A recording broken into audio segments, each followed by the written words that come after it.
berikan pada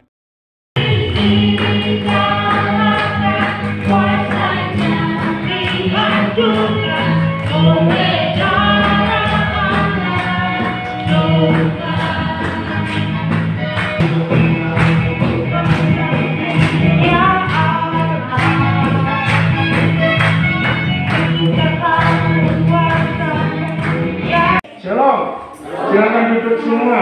Terima kasih pemusik pemuji Tuhan, para penyanyi luar biasa. Terima kasih untuk Bapak Gembala dan semua tim pelayanan di GD Shalom. Ini pertama kali saya ketemu saudara semuanya. Terima kasih untuk waktu yang manis. Aman semua di Facebook, IG. Kita akan baca ayat yang pertama dari Keluaran pasal 25 ayat yang ke-8. Keluaran 25 ayat yang ke-8.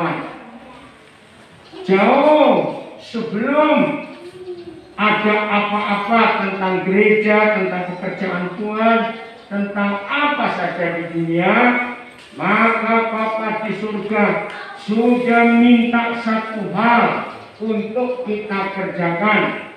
Keluaran 25 ayat 8. Ini pesan Yahweh Tuhan kepada Musa, ya. Dan mereka Musa ngapain? Ada kata apa? Harus. Nah, ini penting. Saya ulangi. Dan mereka Musa harus membuat tempat kudus bagiku supaya aku akan diam di tengah-tengah mereka. Saudara, Bapa di surga sejak ribuan tahun yang lalu tidak pernah minta apa-apa dari kita, baik itu uang kita, apa saja, tidak. Yang Tuhan minta dari kita adalah hidup kita, tubuh kita ini. Amin. Tidak yang lain.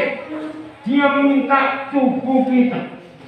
Nah, tubuh kita inilah yang jadi tempat kudus bagi Tuhan. Ingat, dalam Yesaya 66 Tuhan berkata, aku nggak butuh gedung atau bangunan yang dibuat oleh tangan orang. Betul tidak? Itu Yesaya 66. Dia nggak perlu. Maka itu dalam perjanjian baru Paulus menegaskan dalam 1 Korintus 3 ayat 16. Tidak tahukah kamu bahwa tubuhmu adalah rumah Tuhan? Nah, jadi sejak ribuan tahun yang lalu yang Tuhan minta kepada kita bukan harta kita, bukan uang kita, bukan apa-apa kita. Yang Dia minta. Jadi Tuhan tidak pernah minta apa-apa tentang materi, tentang barang-barang kita, tidak. Maka itu banyak gereja mengkhotbahkan yang salah. Salah satu khotbah yang salah, seolah-olah Tuhan itu mata duitan, Tuhan itu butuh duit. Maka itu tolong sampaikan kepada semua rekan-rekan hamba Tuhan, rekan-rekan pendeta, pengkhotbah, jangan mengkhotbahkan Tuhan perlu uang, Tuhan minta uang. Itu salah besar. Setuju nggak? Pekerjaan Tuhan yang perlu uang, Tuhan tidak. Maka itu ayat yang baru kita baca, Keluaran 25 ayat 8, jelas sekali. Musa, perintahkan kepada umatku, haruslah mereka membuat tempat kudus bagiku. Supaya apa? Baca, supaya apa? Siapa aku? Akan apa? Dia. Ganti kata dia.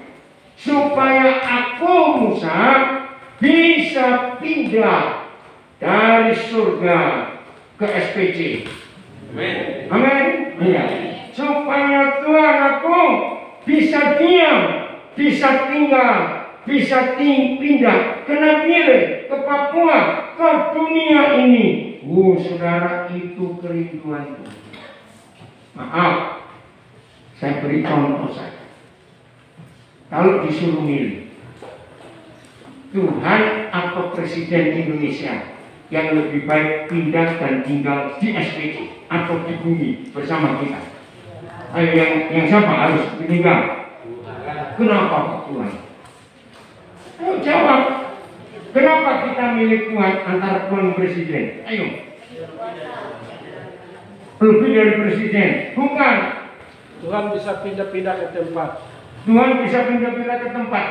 Betul. Bukan Pak. Ayo. Apa betul? Pak. Satu lagi. Kenapa kita milih Tuhan bukan Presiden? Kalau Presiden bagaimana? Kalau Presiden tidak mungkin. Siapa bilang mungkin? Presiden kita luar biasa kok. Katanya Pak Budi kalau Presiden tidak mungkin pindah ke SPC. Mungkin saja. Betul enggak? Bukankah Presiden kita sekarang adalah Presiden pertama yang buka kantor Presiden di Jayapura? Belum pernah loh terjadi di Presiden yang belum. Satu lagi jawab, kenapa kita milih Tuhan bukan milih Presiden untuk tinggal di SPC, tinggal dengan kita? Tuhan yang menyelamatkan kita. Tuhan yang menyelamatkan kita. Terlalu rohani. Jawabannya, Presiden bisa pensiun. Kok nggak yakin? Betul nggak? Nah sekarang kalau yang sekarang ini pensiun, terus gimana? Belum tentu yang lain mungkin tinggal di sini juga. Betul? Kalau Tuhan pasti mau, karena Dia yang minta. Buatkan tempat kudus bagiku, kata Yahweh Tuhan kepada Musa, supaya aku diam dengan kalian, di tengah-tengah kalian. Itu luar biasa. Jadi Tuhan gak minta macam-macam dari kita, Dia hanya minta hidup kita. Maka itu saya ulangi 1 Korintus 6 ayat 3 ayat 16. Tidak tahukah kamu bahwa tubuhmu itu rumah Tuhan? Dengar baik-baik, jangan tersinggung saya ngomong ini. Siapa mau tinggal di rumah yang sepanjang hari diasapi terus kasih asap? Ada yang mau tinggal? Terus ditanya kok ada yang mau tinggal?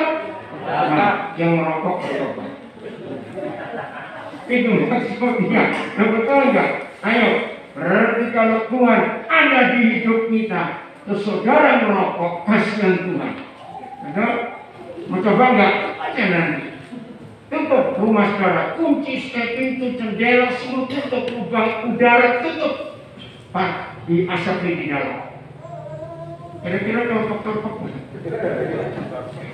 Ngerti ya sampai itu. Begitu pula hal-hal yang lain. Tuhan ada di rumah kita. Saya beri contoh lain. Misalnya Presiden kita mau tinggal di SPC. Saya tanya, saudara sampai tinggal membiarkan rumah di mana Presiden tinggal kotor, joroknya luar biasa.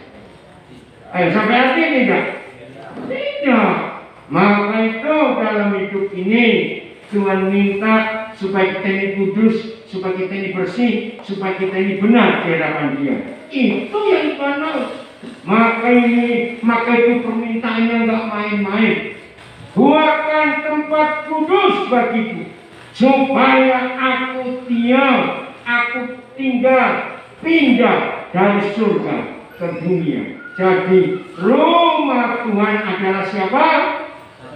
Kita, saya semuanya. Ini tempat kudusnya. Wah, ini luar biasa. Jadi Tuhan itu mau bersatu, mau tinggal dengan kita. Nah, untuk itu semua hal yang Tuhan inginkan harus kita lakukan. Saya ulangi, maka itu kalau Tuhan tidak siap dan Tuhan mau, Tuhan memutuskan tinggal dengan kita, maka kita harus melakukan apa saja yang Tuhan mau atas hidup kita. Amin atau amin? Amin. Lakukan semua kehendak Tuhan untuk hidup ini. Itu yang akan menyenangkan hati Tuhan. Jadi siap Tuhan tinggal dengan kita? Harus Dia yang minta kok. Nah, Saudara, ini terjadi ya sepanjang sejarah penulisan Alkitab. Ini baru kitab Keluaran.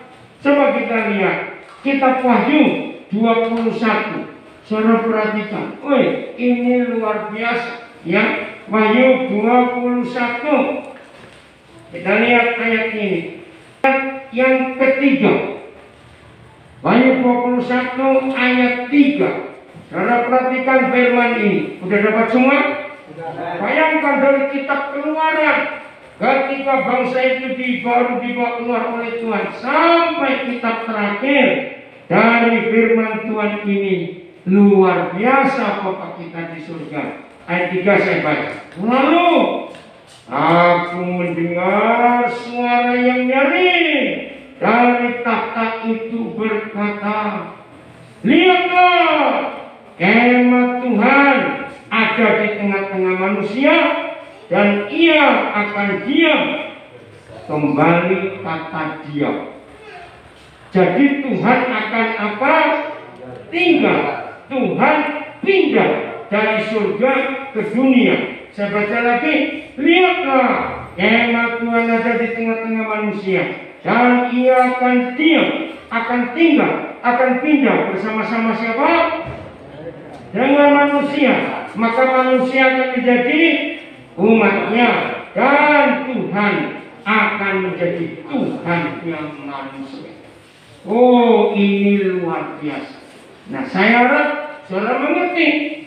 Dari kitab Keluaran dia sudah minta untuk tempat kudus, dan lagi sekali tempat kudusnya bukan gedung, bukan buatan tangan orang, tapi tempat kudusnya adalah siapa?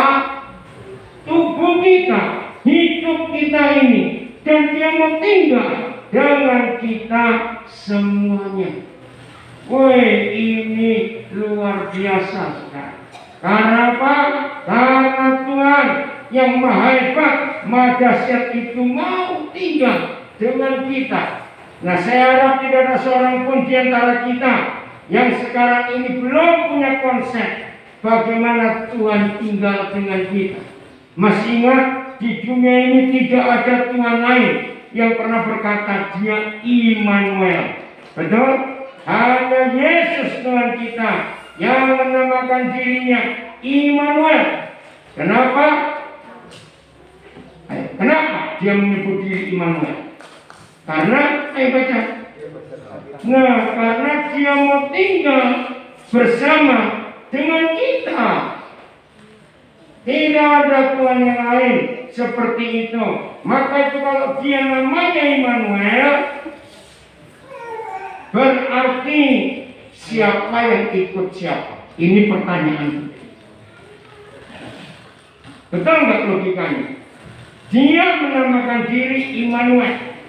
Dari semua terjemahan yang saya ngerti bahasanya, ternyata bahasa Jawa yang paling hebat. Kenapa paling hebat? Karena begini bahasa Jawa kata Immanuel. Bahasa Indonesia, Tuhan beserta kita. Bahasa Inggris, to God be with you. Sama. Bahasa Inggris sama nggak? Apa? Nah, bahasa Jawa bukan bersama. Cari yang punya kita bahasa Jawa. Ditulis Gusti nunggil kelayan kita. Gusti itu Tuhan, nunggil itu menyatu, kelayan bersama kita. Jadi bukan bersama, tapi tinggal. Betul? Nah, saya tanya, tolong jawab ini pertanyaan penting. Kalau dia mau tinggal dengan kita, Keluaran 25 ayat 8 sampai Wahyu 21 ayat 3. Lalu kita mendengar dia Immanuel. Apa tadi Immanuel? Nah, bukan beserta. Tuhan tinggal di dalam kita. Itu terjemahan bahasa Jawa. Maka itu tolong ya anak-anaknya orang Jawa nggak bisa bahasa Jawa harus bisa. Karena bahasa Jawa itu luar biasa. Ingat loh, dari seluruh 250 juta, hampir 260 juta penduduk Indonesia, 90 juta lebih itu orang Jawa. Maaf yang bisa bahasa Jawa jangan tersinggung Pak. Tapi yang bisa bahasa Jawa harus ya carinya anak-anaknya. Nah, pertanyaannya, Tuhan tinggal di dalam kita. Jadi siapa yang mengikuti siapa? Tadi Pak Joko bilang ngintili. Ayo, ini pertanyaan penting. Kalau Tuhan tinggal di dalam kita, berarti siapa yang mengikuti siapa? Siapa yang ngintil siapa? Ayo cepat, siapa yang mengikuti siapa? Nah, ini yang luar biasa. Jadi kalau kita ke tempat-tempat berdosa, Immanuel ikut tidak? Ikut. Kita melakukan kejahatan, Immanuel ikut. Lo jawab, ikut tidak? Nah, ini kebenaran. Maka itu yang masih terikat dengan macam-macam kejahatan, perzinahan, pornografi, perkampungan, perjudian, kemabukan, dan jenis-jenis dosa yang lain-lain. Ingat, Tuhan sudah tinggal di dalam kita dan bersama kita. Maka Dia yang ikut kita, bukan kita yang ikut Dia. Ya, teman-teman di speaker sini. Secara renungkan ini, saya tanya lagi, kalau Tuhan menyebut diri aku tinggal dengan engkau, makasih, hebat sekali teknisinya ini. Jadi sama mana? Speaker atas. Oh, speaker atas. Nah, yang tolongnya, yang dari Gidi Shalom supaya tahu. Saya ulang dulu. Kalau Dia tinggal di dalam kita, lagi sekali saya tanya supaya nyantol, mancap, kuat di pikiran kita. Berarti siapa yang mengikuti siapa? Ayo jawab lagi. Yang di rumah juga boleh ikut jawab. Siapa yang mengikuti siapa? Tuhan mengikuti. Nah, ingat itu. Maka kalau kita melakukan kesalahan, kita ada di tempat-tempat yang salah, Dia tetap Immanuel. Bahkan maaf ya saya tanya, jangan tersinggung. Kalau kita, maaf ya, kalau kita lagi di WC, sedang BAB, dia tetap Immanuel atau dia keluar dulu? Ayo jawab, yang penting pikiran ini. Ayo, dia Immanuel atau dia keluar dulu? Kita keluar dulu, dia bangkit lagi. Jawabannya tetap Immanuel. Tetap Immanuel. Bayangkan. Maaf bro, maaf. Maaf, jangan tersinggung. Saya cuma ngajak mikir saja. Walaupun suami istri saling cinta, mungkin tak boleh bareng. Saya tanya itu jawab. Tidak, ngapain? Loh, boleh nggak berpikir seperti itu? Loh, cepat jawab, saya tanya kok. Boleh nggak pikir seperti itu? Tapi Tuhan yang Maha Kudus tetap ada dengan kita. Amin. Ini pemikiran yang luar biasa. Itu yang namanya Immanuel. Maka itu hal-hal sederhana. Saya ulangi, hal-hal sederhana. Karena seringkali orang nggak mikir hal-hal sederhana.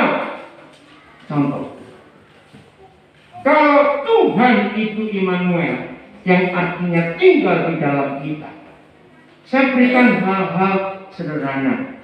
Satu, perlu takut tidak? Tidak. Jawab yang lain. Perlu takut tidak kalau Dia itu ada di dalam kita, yaitu Immanuel? Tidak.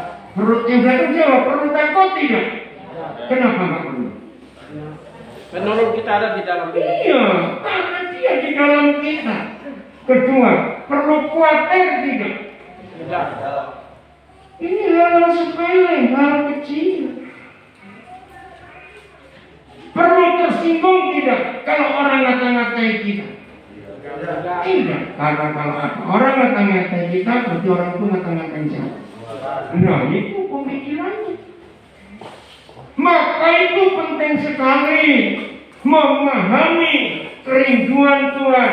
Bayangkan sejak zaman Musa berapa ribu tahun yang lalu, Tuhan Yahweh sudah berpesan harus mereka buat tempat kudus bagi supaya aku diam dengan manusia. Ini luar biasa. Sampai kitab Wahyu dia minta ingin diam tinggal pindah dengan kita. Ini luar biasa. Keren gak kalau begini Tuhan kita itu? Sangat. Lalu dia berkata, tubuh kita ini rumahnya. Kenapa Fit? IG-nya terus katanya. Oh ya? Sinyalnya kan? Enggak ada apa. Aman Fit? Ini sinyalnya ya, maaf. Saya lanjutkan. Ini yang kita harus tahu. Saya tanya yang berikut. Berarti kalau dia Immanuel, Tuhan sudah punya kemah, sudah punya tempat kediaman, yaitu tubuh kita. Berarti 24 jam penuh atau ada putus-putusnya? Ayo, 24 jam penuh atau ada putus-putusnya? Ada jam-jam tertentu dia tidak ada. Penuh. 24 jam penuh. Maaf, ini bedanya kekristenan dengan agama-agama yang lain. Maaf, tidak ada agama di dunia ini. Dengar ya, ini penting. Tidak ada agama di dunia ini yang Tuhan mereka tidak memberikan jam, menit, dan detik jam berapa mereka sembahyang. Betul atau tidak? Loh, iya atau tidak? Artinya bagi Tuhan di agama-agama itu full 24 jam bisa ditemui atau tidak? Tidak, karena ada jam-jamnya. Maka itu Alkitab, buku firman Tuhan ini satu-satunya kitab suci agama yang tidak ada peraturan jam berapa kita sembahyang. Betul atau tidak? Betul. Kenapa tidak ada peraturan seperti agama-agama yang lain jam berapa sembahyangnya? Jawabannya siapa tahu? Ayo, kenapa? Kenapa agama lain mesti diatur jam sekian, nggak boleh lewat, nggak boleh kecepatan?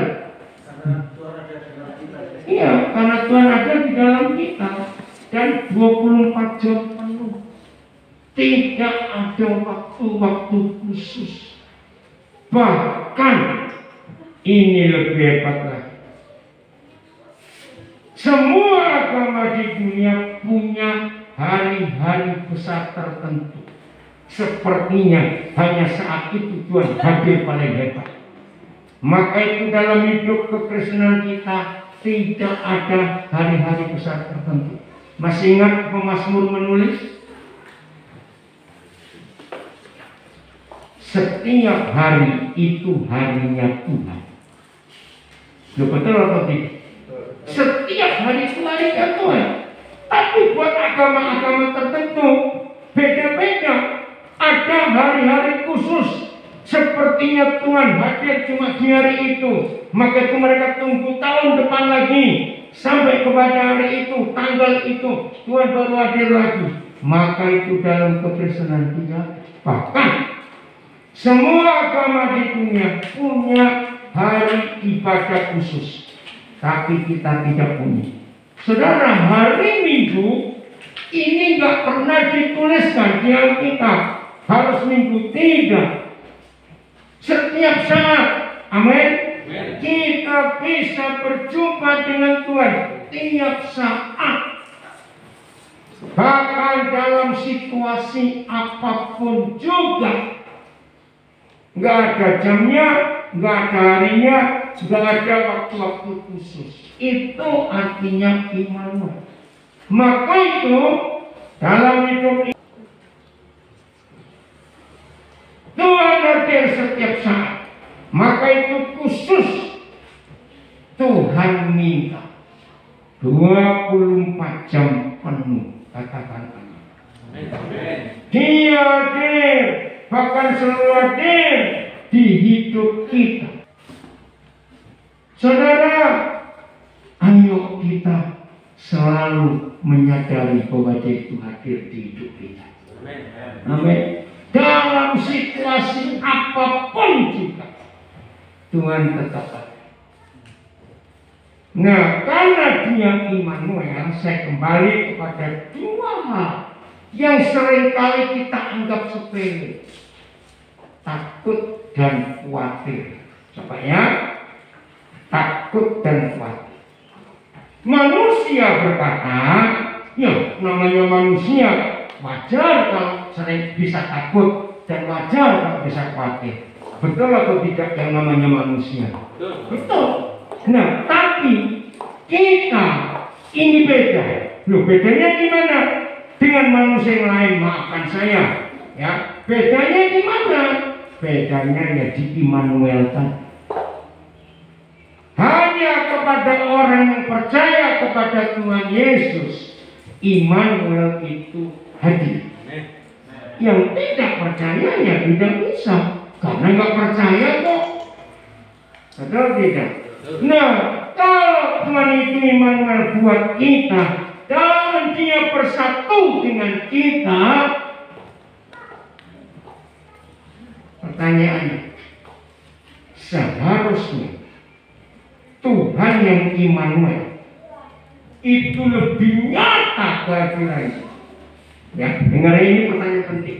Setelah kita mengerti konsep Immanuel yang begitu luar biasa, tinggal di dalam kita, bukan cuma menyertai kita.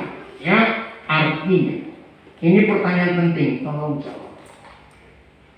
Berarti Immanuel itu lebih dirasakan, kita rasakan waktu situasi aman-aman, tenang-tenang, atau situasi dalam bahaya.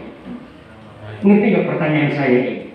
Ayo, mana yang lebih nyata kehadiran Immanuel itu? Ketika situasi suasana biasa-biasa, atau ketika ada badai, ada hal yang menakutkan, mana yang lebih nyata kehadirannya? Ada saat. Nah, waktu atau ada masalah itu, Dia lebih nyata.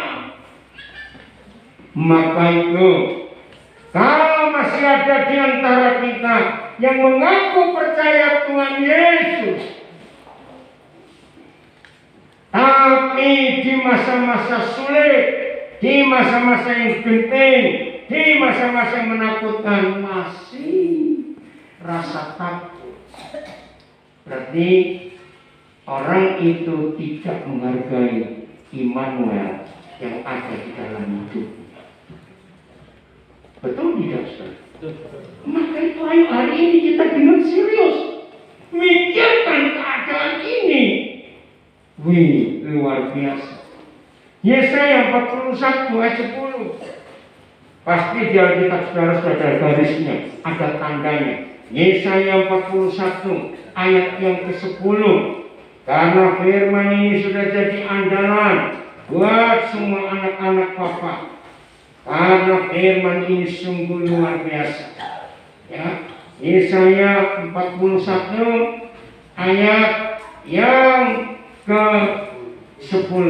Ayo kita baca sama-sama. 1, 2, 3.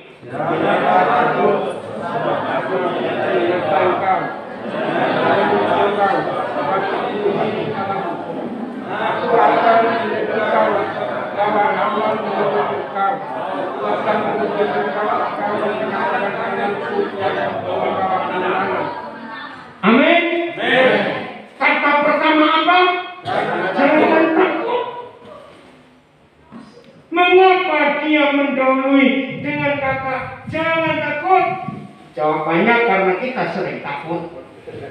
Betul? Maka itu Dia berkata jangan takut. Oh, Terima kasih Bapak, terima kasih.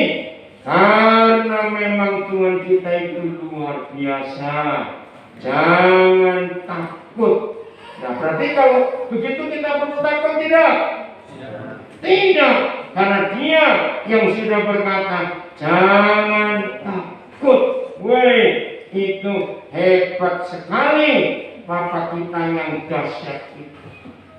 Kenapa kita nggak boleh takut? Baca lagi. Karena? Ayo, karena apa? Kenapa kita nggak boleh takut?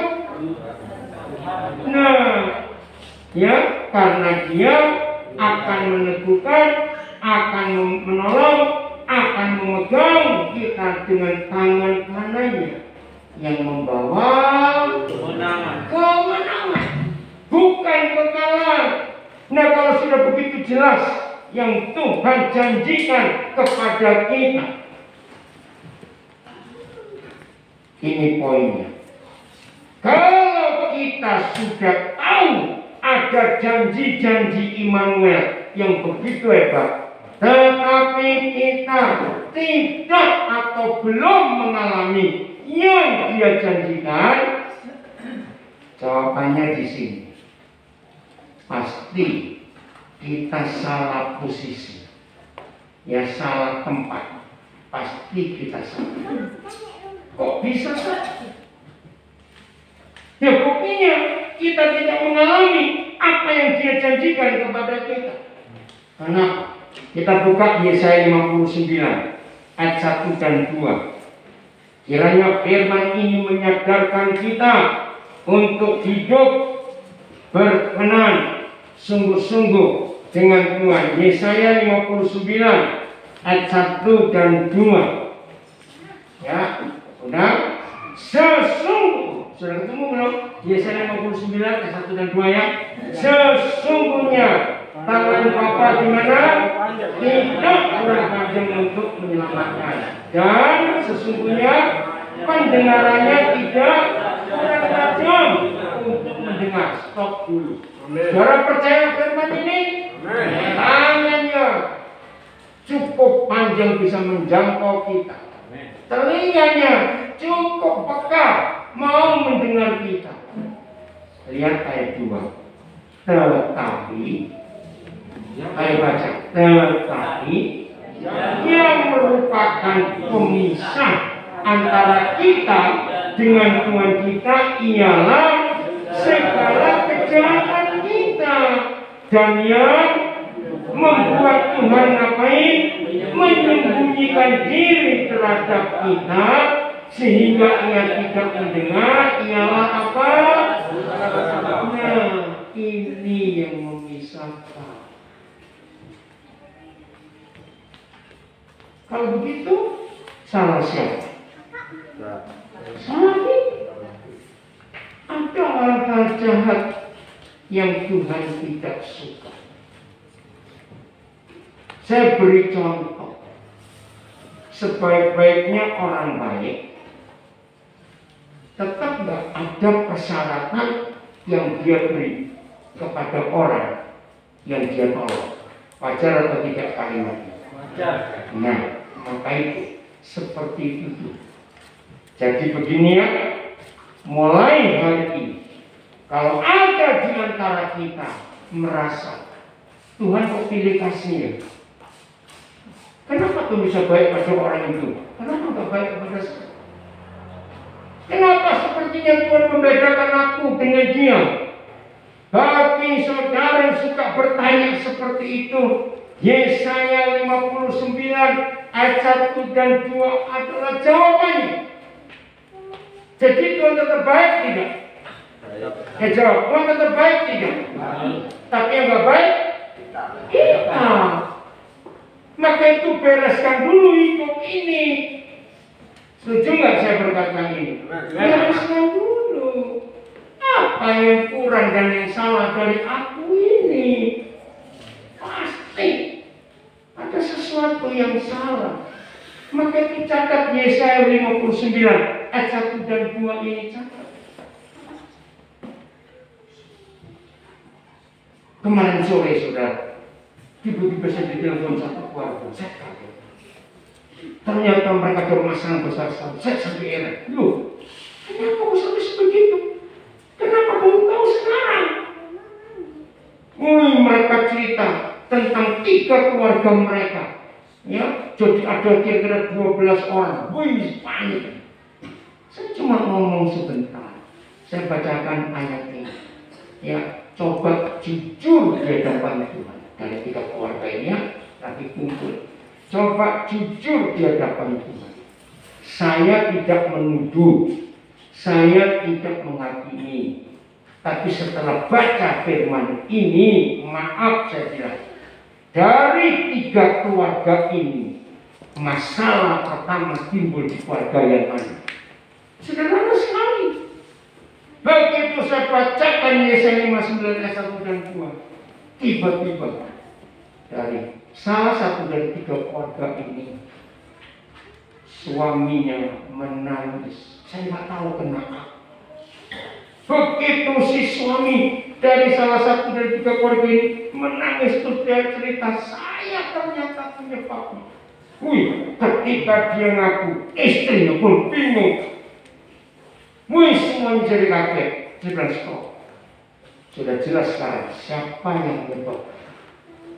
Lalu saya bilang pada istrinya, saya bilang pada 2 keluarga yang lain, kita mau dengar dia bertobat atau tidak. Coba ungkapkan. Saudara, terus salah seorang anaknya, saya lihat wajahnya marah, karena dia nggak nyangka kalau papanya seperti itu. Terus saya pegang pundak anak ini, stop. Kamu berhak untuk marah. Gara-gara papamu jadi berantakan ini semua. Tapi dengar dulu pengakuan papamu. Pokoknya Rita cerita, saya minta supaya anak ini doakan bapak.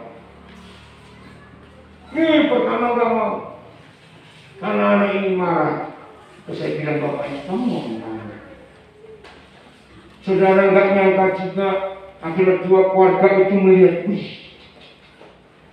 ternyata bapak ini bisa mengakui kesalahan. Anak yang tadinya marah, menangis, terus dia bisa peluk bapaknya. Terus saya minta kamu doakan bapak. Maka 2 keluarga yang lain juga ikut mendoakan. Jadi ingat, Bapa di surga selalu berbelas kasihan kalau ada orang yang bertobat kepada Dia. Amin. Maka itu saudara, belajar untuk menyadari kesalahan kita. Dengar kalimat ini. Mana lebih mudah? Ya, ini pertanyaan penting dalam hidup. Mana lebih mudah? Menyadari kesalahan orang atau menyadari kesalahan diri sendiri? Ayo, yang namanya manusia. Kenapa beda? Begitu salah satu dari 3 keluarga ini mengaku kesalahannya setelah anaknya mendoakan dan 2 keluarga mendoakan, suasana jadi berubah. Yang tadinya tegang, ada yang marah, ada yang takut. Begitu selesai pengakuan dosa, selesai saling mendoakan, suasana jadi indah. Semua kami yang ada di situ merasakan Tuhan hadir betul-betul. Itulah bukti, saudara. Maka itu mulai hari ini gampang sekali. Ya, dengar.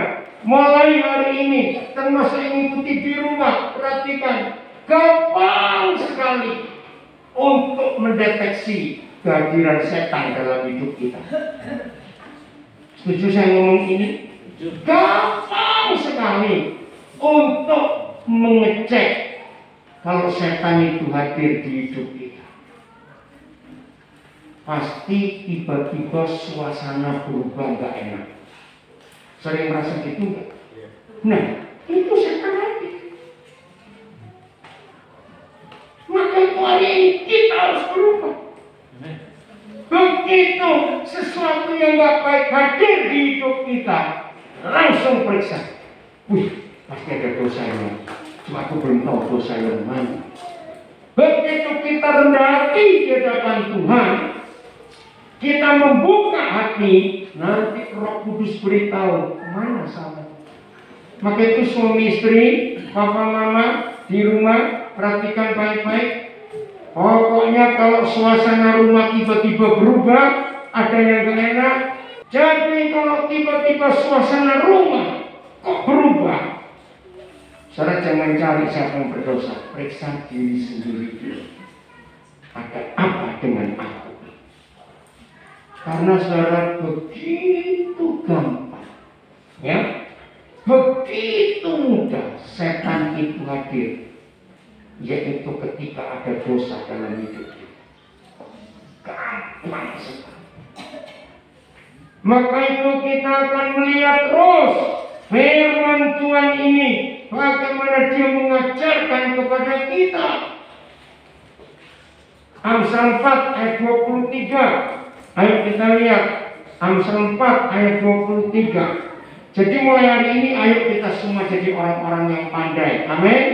Pandai dalam hal mendeteksi kehadiran Tuhan dan kehadiran setan dalam hidup kita.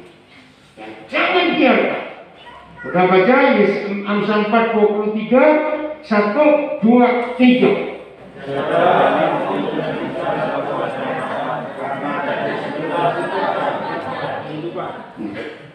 Saudara akan kagum kalau saya katakan ini. Di seluruh Alkitab hanya ada satu permintaan Tuhan.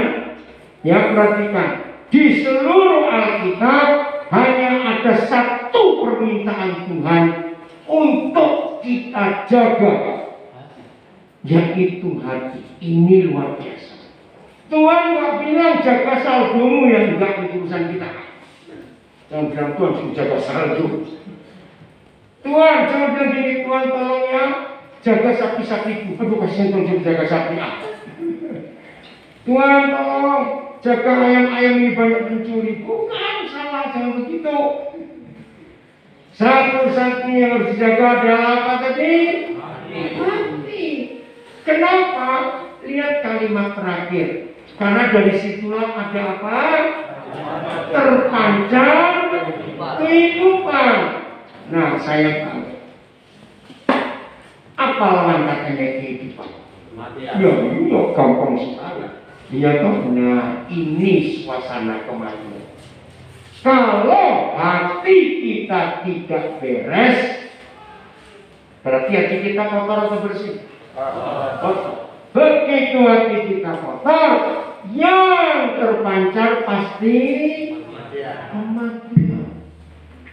Maaf, gampang nggak mendeteksi, gampang nggak mengerti, memeriksa, apalagi menyadari suasana kematian, suasana setan. Gampang atau tidak? Gampang sekali. Maka itu sebelum setan lebih jauh bekerja, begitu tanda-tandanya sudah muncul, cepat bereskan hati, periksa ada apa. Maka itu tidak ada permintaan lain di Alkitab yang Tuhan minta kita menjaga selain hati kita. Jagalah hatimu dengan segala apa? Kewaspadaan. Tahu kata waspada? Hati-hati, serius. Kalau hati kita tidak jaga, setan mengganggu, di situ dosa terjadi. Nah, ini caranya supaya Immanuel tetap Immanuel buat kita. Amin. Immanuel tidak akan berubah selain kita hidup di dalam dosa. Hari ini putuskan, stop berbuat dosa. Atau nggak usah ditanya dosa itu apa. Nah, saya mau tanya dengan cepat. Kan Tuhan memberikan 10 perintah, bukan? Jangan. Saya tanya, yang paling sederhana, tapi yang paling sering kita buat, itu perintah yang mana dari yang 10 itu? Umum. Ayo. Jangan mencuri, bukan. Perintah yang ke-10. Jangan iri hati. Betul nggak? Itu yang paling gampang. Nah, yang lain-lain terserah orangnya. Ya, terserah orangnya. Mau bagaimana dalam kehidupan itu? Tapi yang paling sering iri hati, betul atau tidak? Jangan menginginkan harta tetanggamu, menginginkan ternak saudaramu, jangan menginginkan harta orang lain. Itu yang paling gampang setan masukkan ke hati kita. Mencuri, berzina, terserah, itu masing-masing. Tapi iri hati ini rasanya gampang sekali setan bekerja. Betul atau salah? Nah, itu lagi. Jadi jangan bicara dosa-dosa besar. Iri hati itu kecil, tapi bisa merusak hati kita. Betul tidak? Jadi kotor. Amin. Ayat terakhir, Kejadian 4. Nah, ini cara kita mengatasi dosa itu. Kejadian pasal yang keempat. Sebetulnya kalau semua kita melatih diri kita, kita akan menang. Firman Tuhan itu luar biasa. Kejadian pasal yang keempat. Kita melihat ayat ini. Kejadian 4 ayat 5. Tetapi Kain dan korban persembahannya tidak diindahkan Tuhan. Lalu baca. Hati Kain menjadi sangat panas dan mukanya murah. Kembali Tuhan bicara, apanya Kain? Hatinya. Kenapa panas? Karena iri hati. Iri hati kepada siapa? Adiknya. Awas ya, jemaat biji Shalom, awas. Masih ada yang punya iri hati dengan tetangganya, saudaranya, siapa? Jahatnya orang iri hati itu begini, dia nggak bisa dapat itu, terus dia jelekin orangnya dapat. Betul atau tidak? Nah, itu jahat sekali. Berarti dosanya double-double. Betul tidak? Satu dosa iri hati, dua dosa mulutnya mulut ember.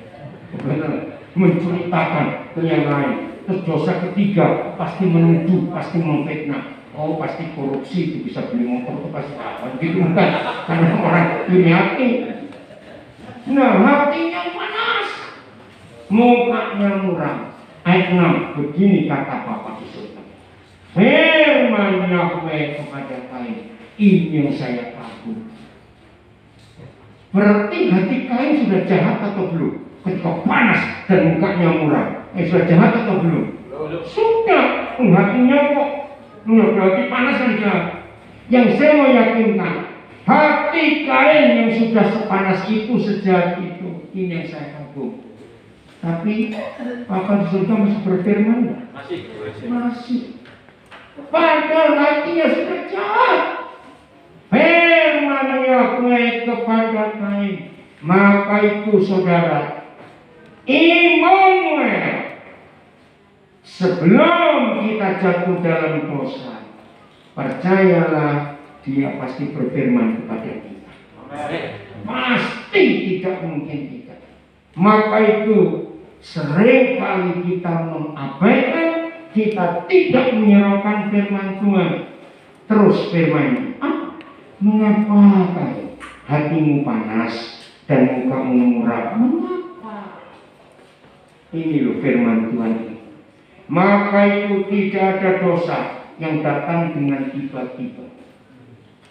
Semua dosa pasti ada pendahuluan. Katakan amin. Nah, pendahuluan itu belum dosa. Nanti kita lihat ayat yang berikut. Maka itu firman-Nya, kenapa hatimu panas, Kain, dan mukamu muram? Ayat 7. Apa kamu tidak akan berseri jika engkau berbuat baik? Tetapi peringatan. Tetapi apa? Jika engkau tidak berbuat baik, maka dosa sudah ngapain? Ngintip di depan pintu. Maka yang suka ngintip itu berdosa. Betul ya? Jangan suka ngintip. Nah, dosa itu ngintip. Di mana kita? Di depan pintu hati. Dan ngapain dosa itu lagi? Ini kata mereka, menggodai engkau sangat dosa itu sangat menggoda engkau baik, tetapi kita harus bagaimana? Nah, ayo katakan, tetapi saya, yang 1, 2, 3, tetapi saya harus berkuasa atas dosa itu, karena cuma ada satu di antara dua. Kalau bukan kita yang berkuasa atas dosa indirati, dosa perjinan, dosa kemabukan, dosa perjudian, dosa-dosa yang macam-macam. Ingat, kalau bukan kita yang berkuasa atas dia, berarti siapa yang berkuasa atas siapa? Nah, akhirnya dosa berkuasa atas kita. Padahal Bapak sudah memberi kesempatan. Kamu harus berkuasa atasnya. Ini loh ayat yang ke-8 menyedihkan sekali. Kata Kain kepada Habel adiknya, marilah kita pergi ke Padan. Berarti Kain menurut Tuhan tidak? Kain menurut Tuhan tidak? Tidak, nurutin suara setan dia. Hari ini saudara yang di rumah juga, ayo kita dengan serius, katakan amin, untuk melakukan apa saja yang Tuhan firmankan kepada kita. Maka itu penting sekali firman Tuhan itu nyata di hidup kita. Amin. Setiap saat firman.